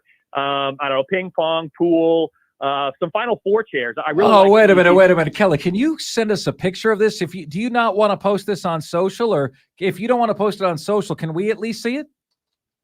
Yeah. I can follow up, Mark, with some pictures here. But I think one of my favorite things is these Final Four chairs. So Indianapolis hosted all of the men's March Madness tournament the state of Indiana. Indianapolis hosted much of it back in the spring of 2021, and I was involved in working those games. And afterwards, had the opportunity to purchase some of the chairs that were used during the championship. So I have just a normal kind of first, second round chair, a Sweet 16, Elite 8 chair from the regional round, a Final Four chair, and then one of the bench chairs actually that I believe the Baylor team actually sat on is one of the ones that I got. So those chairs are down here too. But yeah, it's a man cave, right? And I've had to slowly lose bits and pieces of it as the kids have gotten a little older. The playroom's expanded. Their toys are taking up more space, but I'm holding on to what I can. That's for sure. I got to see, I've only seen the pictures of the TV setup that you have, which is second to none. I got to see the whole space, man. You got to set the stage for me on the man cave that I have to build, my friend. Okay, please. Well, hey, Mark, next time you come through Indianapolis, just let me know and you can get an in-person tour. Yes. Kelly, those chairs sound amazing. They sound super cool. But I do want to raise you this. My uncle through marriage has one of the stools from the Woolworths restaurant in Greensboro that was present during the sit-ins in the 1960s. Wow. That's amazing. Not to try to one-up you there, but man. Kelly, Washington, reasonable minds say they're not going to beat Michigan, right? I mean, the blue chip ratio, the odds, the numbers, the talent, recruiting, etc. Or can they? Well, what are the numbers saying? So I'll start with the numbers, Mark. The numbers suggest it's unlikely. Washington's heard that before. Michigan, by my numbers, is a 9.5-point favorite. And I was a little startled when I saw that and I see what the Vegas line is. But then I see Bill Connolly with SG Plus saying he's got Michigan by like 12.5 or something like that. So I feel okay about where the model is viewing these two teams. It's about a 75% win expectancy for Michigan. So there's a 1 in 4 chance, is what the model is saying, that Washington wins this game here against Michigan next Monday. But you're saying, can they do it even outside of the model? The answer has to be yes. Kalen DeBoer is 104-11 as a college football head coach. He's 25-2 at Washington. I already talked about how this team is 8-0 in one-possession games. They've won 10 straight by 10 points or less. Michael Penix Jr. is a special player. Diesel brought that up earlier. Like there are things about this Washington team that they're just special. They're having a special year. And to be fair here, I said the same things about TCU, maybe to a little bit lesser extent, a year ago at this time, and we know how the national championship game turned out. So I'm not saying that it's out of the realm of possibility that Michigan wins this game and wins it by the 9.5 my model suggests, or the 12.5 for FC Plus, or maybe more. But it's also not out of the realm of possibility that Washington finds a way to do what they've done really every single game the second half of the year, and that is do just enough on both sides of the ball to win the game. And it didn't always look pretty. You go back through their schedule. I mean, they beat Arizona State by 8 points. They beat Stanford by 9 points. They beat a bad USC team that really had no defense, by only 10 points. The Oregon State game, Vegas had them as an underdog. My model actually did like Washington in that game. That's a 2-point game. Washington State, now that's a big rival, but they were not a good team this year. You only beat them by 3 points at home. They find a way to win, though. So there's something to be said for that. The model says lay the points with Michigan. My gut is telling me again Washington, but I went 1-1 last week, model versus gut. If I had to make a pick right now, I think Michigan wins this game, and I think they probably cover the Vegas spread. They may not cover my spread of 9.5. I think they probably win by somewhere in that 1 touchdown range. But yes, Washington absolutely can win this game. Will they? I don't know. But all they have to do is do what they've done every single week. And we, myself, and any other power rater out there, Vegas, the public, everybody is doing them a huge favor by keeping that chip on their shoulder. Washington wants to be an underdog. They want to be able to play that card. And here they are. They're going to be able to play it again. And they want to prove to the entire world that they can get it done. And they just might. Kelly, great to have you on as always, my friend. Want to pop my collar because people highlight enough when you're wrong. Kelly, I had Michigan 28-24. I had Washington 38-36. National championship game. I challenge. I've been asking, was anyone more accurate than that? My national championship pick that is on the same graphic as those two scores. Michigan 31, Washington 20. So that is my national championship score. Michigan meets criteria that others don't. My friend, it is so great to have you on again. I want 2024 to be a truly great year for you, and I know it will be because of your outstanding character and all the work you've done to lay the foundation for an incredible 2024 calendar year. All the best to you and your family, Kelly. Let's talk soon, okay? Well, Mark, I appreciate it. Congrats on those picks. That is incredible. I'm looking forward to a great national championship game. Thanks to you and Diesel for having me on, and look forward to hopefully continuing to be able to do it here in future years. So appreciate you both, and enjoy one more college football game here this year. Yes, sir. Kelly Ford, thelines.com is where you can see his work. Up next, Clemson, Kentucky, the Gator Bowl. Some thoughts on that next here on Offsides, the Fan Upstate.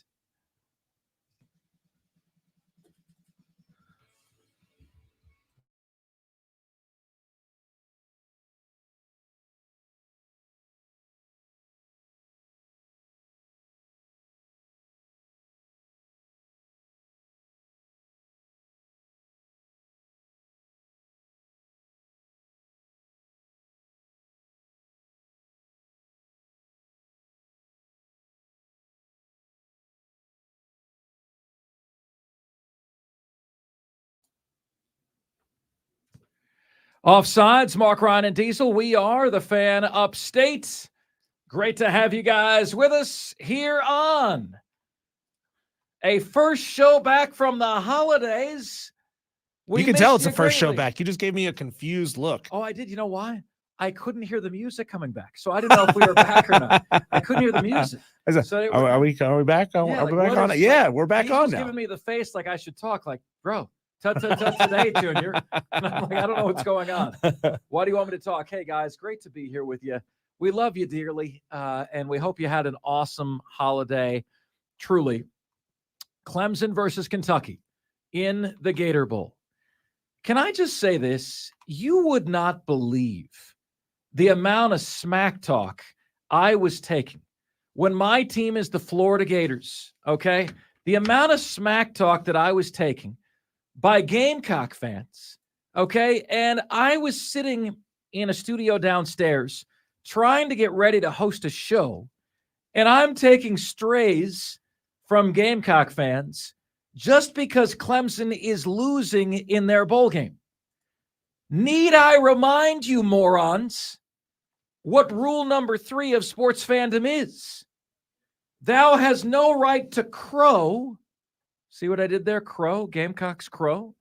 Thou has no right to crow about a rival's loss when your team is worse. That was buffoonery. That was complete and total buffoonery. You wouldn't freaking believe the number of sour Gamecocks talking junk in my mentions. Shane Beamer forever. When Clemson trailed. What a loser's mentality that is. And you know why they don't wait till the game's over before they run their smack? Because they know Clemson's going to come back. So it's called shooting your shot, right? They shoot their shot when they still can. Just get a grip, would you? Rule number 3 of sports fandom. Thou has no right to celebrate a rival's misfortune when your team is worse. You know, like Kentucky was up by 7 points or 10 points or whatever. Cade Klubnik really turned a page and really showed something in the second half of that game, especially the last quarter of that game, especially the last drive of that game, when Clemson had to have it right down the field. Did you guys even know that Clemson had the hurry-up offense in them? I didn't think they were capable of the hurry-up offense. But I'll tell you, like I was thoroughly impressed with Clemson's ability to just find a way to win. Bam, gotcha. They found a way to win. Phil Maffa, running back 1, up the middle for the W. I wish the rest of college football could take note of the intensity that was on display during that game for bowl season. It was such intensity. It was a hell of a close to the season for Clemson. And the forecast next year for Clemson is now surging. Florida State has DJ Uiagalelei. I know you're not worried about that. All right? Now, look, the secondary for Clemson was secondary and execution. Weren't very good. Devin Leary, Kentucky. Now they've got Brock Vandegrift from Georgia. Yet Devin Leary has generally been regarded as a portal bust this season. He's averaging exactly 200 yards per game passing with an arm not strong enough to excel in the SEC. But he popped Clemson for over 300 yards through the air against those freshmen. They did. But man, did I feel Cade? Did I ever feel like he took a step forward in that second half, man? That, my friends, is what Clemson needs next season. Accuracy, clutch, improvisational ability. All of the above was on display from Kate. This is a great day, isn't it, fellas? It is. And it was amazing to me. Like, what right do you have as a Gamecock fan to be crowing about anything when your asses are at home? Don't worry, my ass is at home too. I'm a Florida fan. Okay? But, I thought it was a huge game for Clemson to win. Right? This was a team that was 4-4. This was a team that finished 9-4, 13 straight seasons of 9 wins or more. Clemson now has, Diesel, as many wins over the SEC in 5 weeks. Okay? 5 weeks, as Ohio State does in a third of a century. Ohio State has 2 wins in 33 years. Over the SEC, Clemson has 2 in 5 weeks. In the last decade, we can all agree the last decade has been the best 10-year period in SEC football history. Clemson is 15-7 against the SEC in the best decade of SEC football history. So, guys, put that down your pipe and smoke it. All right? And what are you crowing at me for when Clemson is losing in a bowl game? The hell does that have to do with anything? Like, I don't get it. Yeah, it's like the fans, and I have my problems with Liberty University and how they run their ship over there, but it's like the fans who are ripping on Liberty for getting absolutely stomped in that New Year's Six game. But isn't it better to get to that game and get stomped than to not even be playing in a bowl game at all? Sure. Like, I would love for my team to make a New Year's Six game and get curb stomped. That means we had the best season in our entire school history to get there. I think Liberty was there as frauds, having played a garbage schedule compared to other group of 5 teams, and they got their asses beat the way we all knew that they were going to. But it's better to make that game and get blown out than not to make that game at all. I would agree with that. Clemson, how do you feel? Win over Kentucky, a legitimate, very solid SEC side. We've got the top 5 at 5 coming your way next. Here on Offsides, Fan Upstate.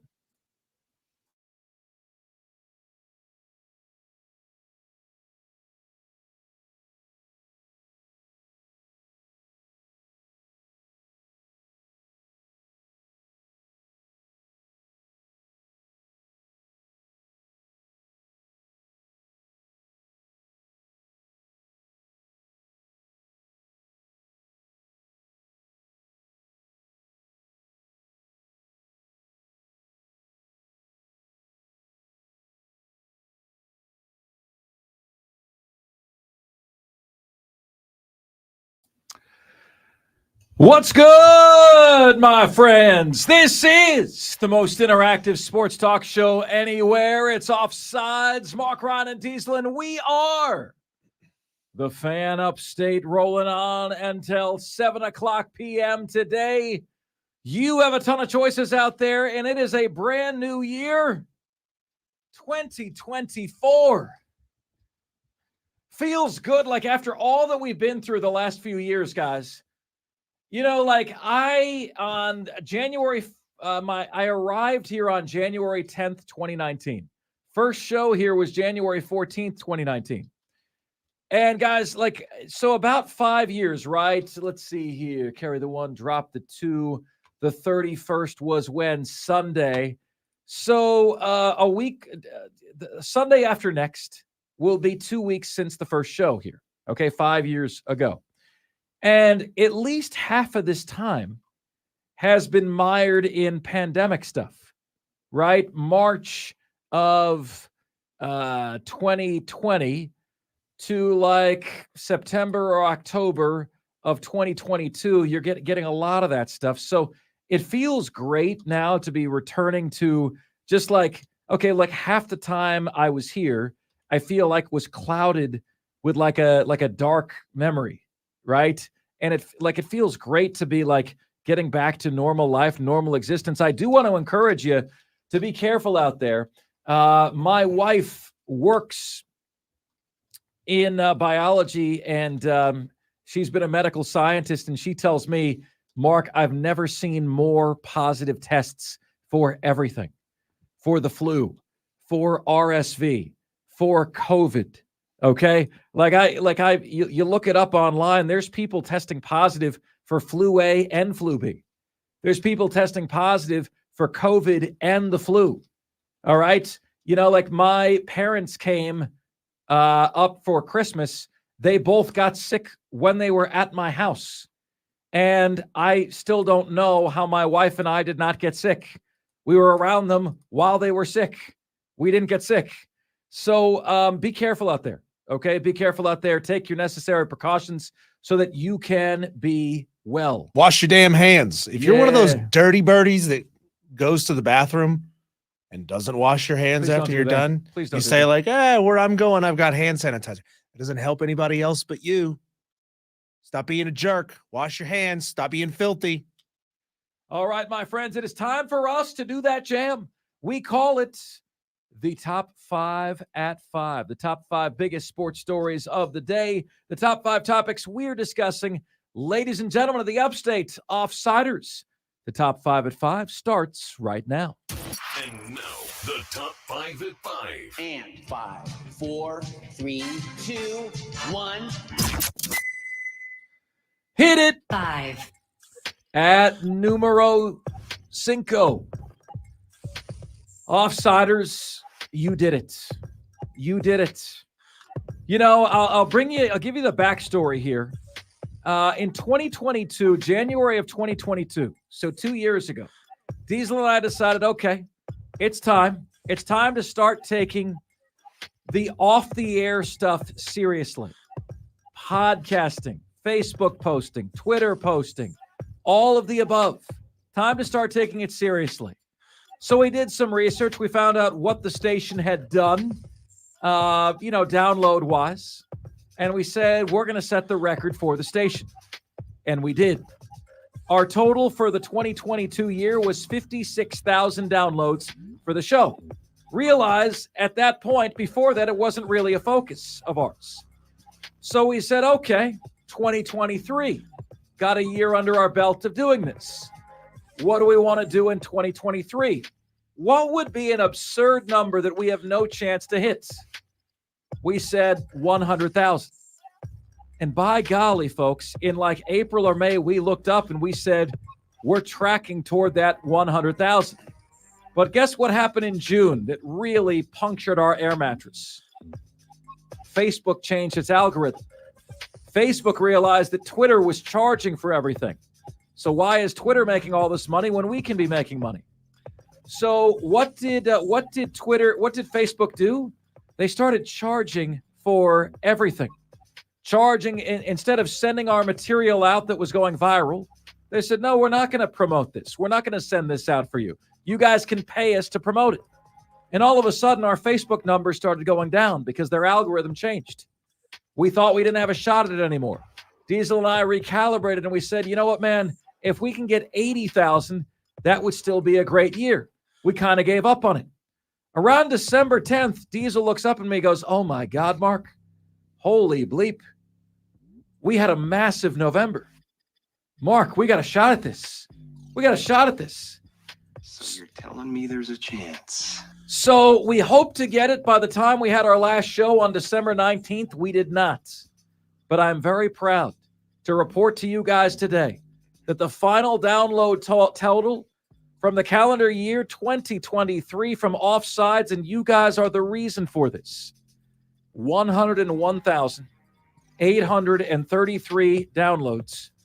We, my friends, have shattered the station record for downloads in a year, the station record that we held. And we did it all because of you.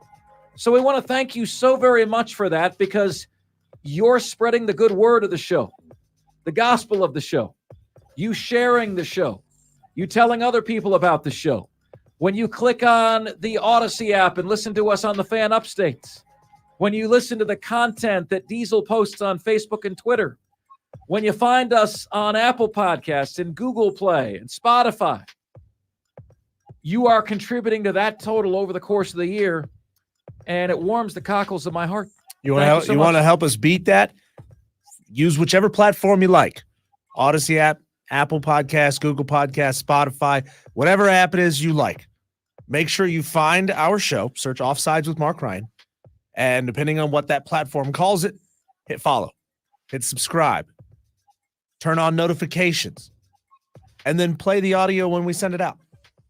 100,000 plus downloads. Guys, thank you so very, very much. You share in this success just like we share in this success. Next up.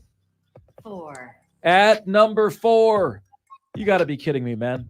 Dave Tepper is recorded on video throwing a drink on a Carolina Panthers fan. You can't even make this on a Jaguars fan. Oh, was it a Jaguars fan? It was a Jags fan. The colors look the same to me. Yeah. You know, they really look similar. And here's what that sounded like.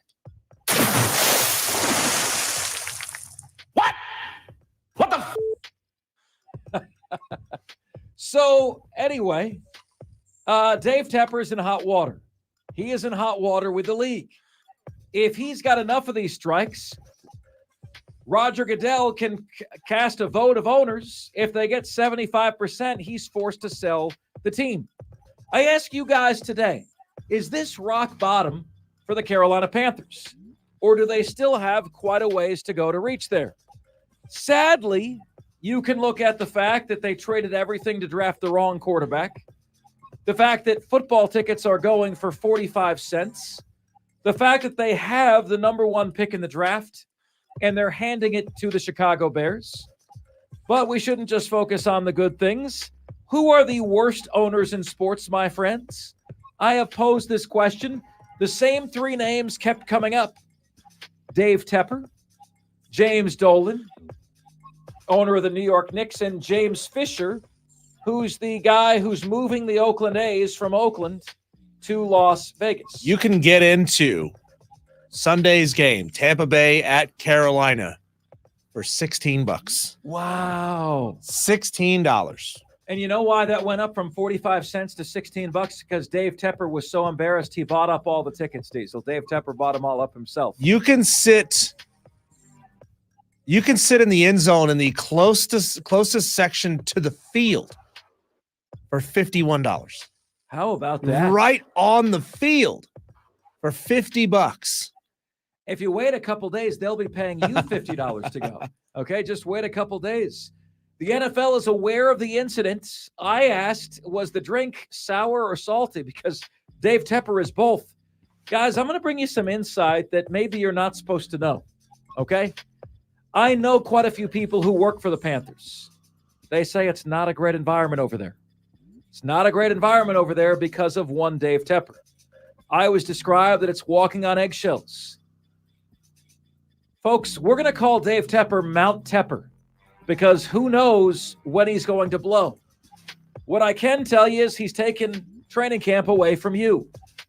What I also can tell you is that when I moved here in 2019, I asked you guys, are the Carolina Panthers your team, your NFL team here in South Carolina? Do they belong as much to you as they do North Carolina?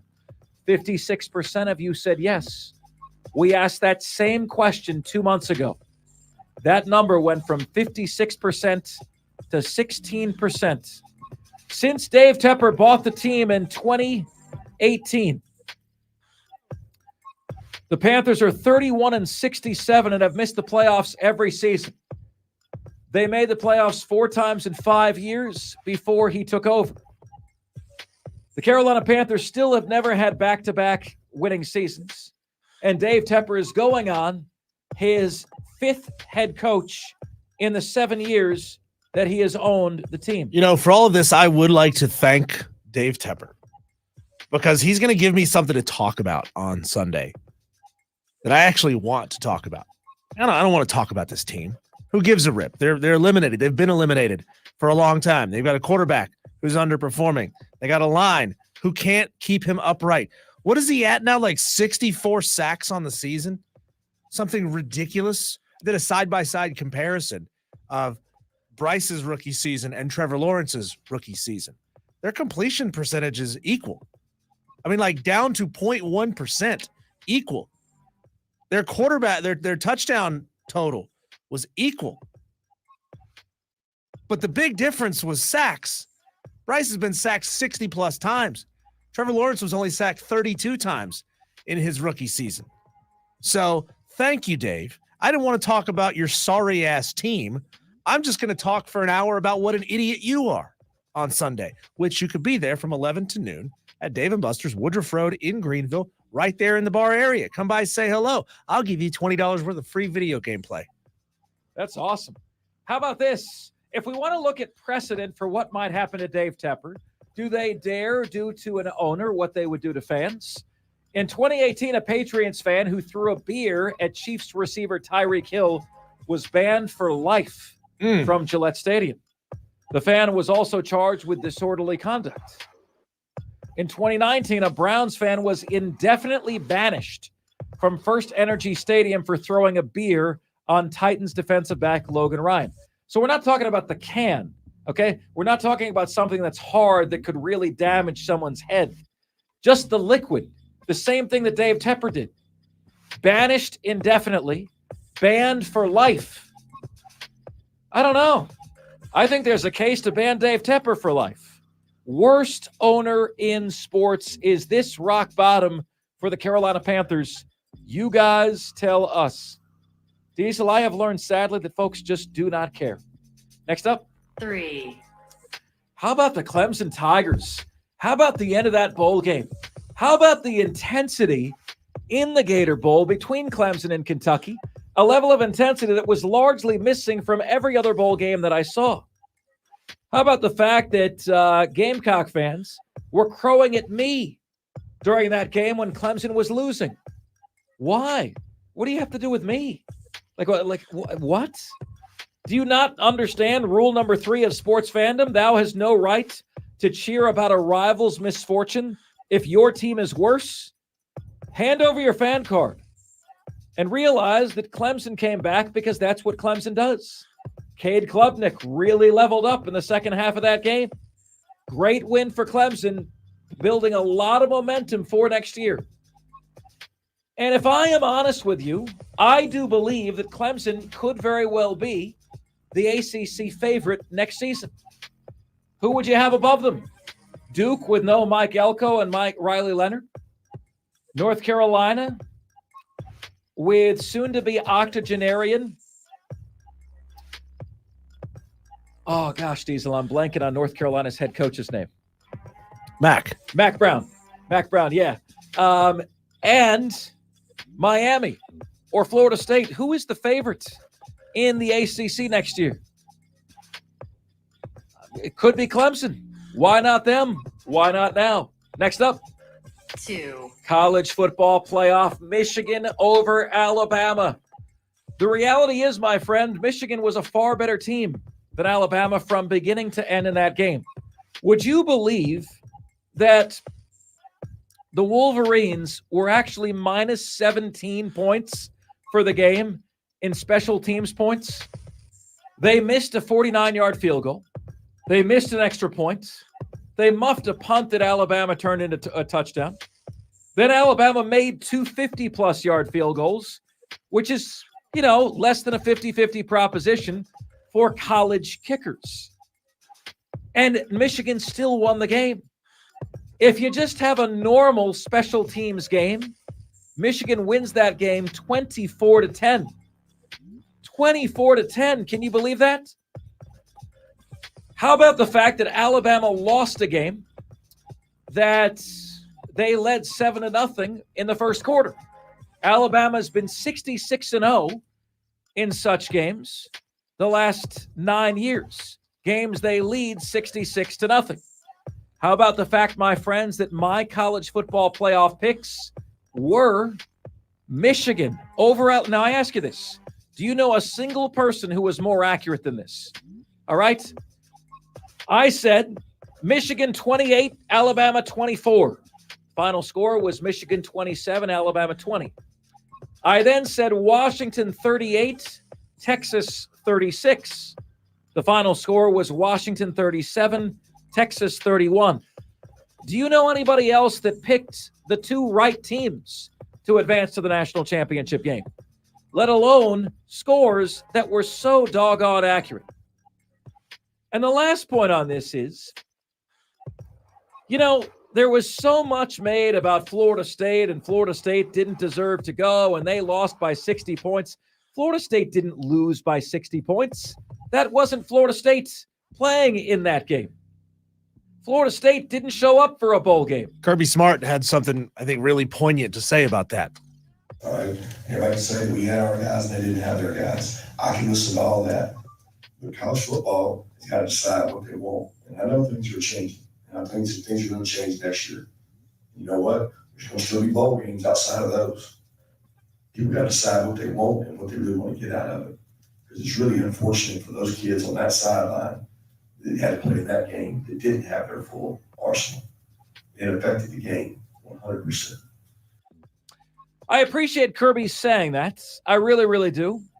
A great game doesn't mean you got it right, okay? It was a great game. That doesn't mean you got it right. You selected an Alabama team that threw for 116 yards. You don't think Florida State could have thrown for 116 yards? Give me a break. Yeah, especially if their starting quarterback hadn't entered the transfer portal after going through all the bowl preparation, flying to the bowl destination with the team, and then pulling the ripcord and hitting eject. Yep. Like it's ludicrous what Florida State had to go through to even field a team for that. Ludicrous for a guy to go through all the prep, fly to the bowl destination with the team as if he's gonna play, and then say, "Yeah, sorry, coach, I'm out. I'm gone. I'm entering the portal." Absolute craziness. And finally, 1. How about the story of Washington? You know, the blue chip ratio has a chance to take an L because Washington does not qualify for the blue chip ratio. And the blue chip ratio has crowned the last 20 national champions. Washington, I picked them. Why? I thought they were a better team than Texas. Few did. Everyone was calling for an Alabama-Texas rematch. Why? Because you looked at the programs, you didn't look at the teams. You're going to pick Alabama over anybody. This wasn't your dad's Alabama this year. You're going to look at Texas and Washington, and you're going to say, I think Texas has more dudes than Washington. They do. But you know what Texas doesn't have? Michael Penix Jr. Did you hear Robert Griffin III said Michael has big Penix energy? Yeah, that's been a common refrain all season long. Big Penix energy. Well, I'll tell you this, guys. Michael Penix Jr. is the best player I've seen in college football this year, Jaden Daniels included. I'll tell you that Michael Penix Jr. on the NFL draft boards is the number 5 rated quarterback. And I think those scouts are on drugs. Did you watch that guy last night? 29 of 38, 430 yards passing, 2 touchdowns, 31 yards rushing, an incredibly accurate deep ball. In this stat, and I always say stats are like bikinis. They show some things, but sadly not all. Do you guys realize that on passes that travel more than 30 yards in the air, Michael Penix has completed 53% of those passes? I'm not talking about a screen pass that a player takes for 30 yards. I'm talking about passes that travel 30-plus yards in the air. Michael Penix Jr. is completing 53% of those passes. That is insane. His accuracy, his poise, his touch, he can laser it in here. You want an underdog story? You want good over evil? Root for Washington over the cheaters of Michigan in the national championship game. I think it's going to be Michigan 31-20. You see how accurate I was in the college football semifinal. We will see how it goes. Kalen DeBoer, underdog story. Michael Penix Jr., 4 seasons of his career ended by season-ending injuries. We're all Washington fans, my friend. And those are today's top 5 at 5. Now it's your chance to chime in, which you can do at 844-FAN-PHONE. That's 844-FANFONE. That's 844-326-3663. The text line is there for you at 71307. Just start your text with the word fan, and away you go. You can get to us on Facebook, on Twitter, and on YouTube at The Fan Upstate on every one. Please like us on Facebook, follow us on Twitter, and subscribe to us on YouTube. And finally, email. You guys can all email the show. Mark Ryan, that is MARC Ryan, at thefanupstate.com. All the different ways you can get in touch with us here on the most interactive sports radio show anywhere. Coming up next, controversy surrounding the ending of an NFL game. But do the officials have a point? I'm Marquise Diesel, and this is the most interactive sports talk show anywhere. Offsides, Mark Ryan and Diesel, 100,000 downloads in on the Fan Upstate. JD, Spur Daddy, all you guys who are still in here, thank you so much for being a part of the stream each and every day. We'll be back to do it again tomorrow. Cannot wait, guys. Happy New Year. Make it the best year ever. We'll see you tomorrow.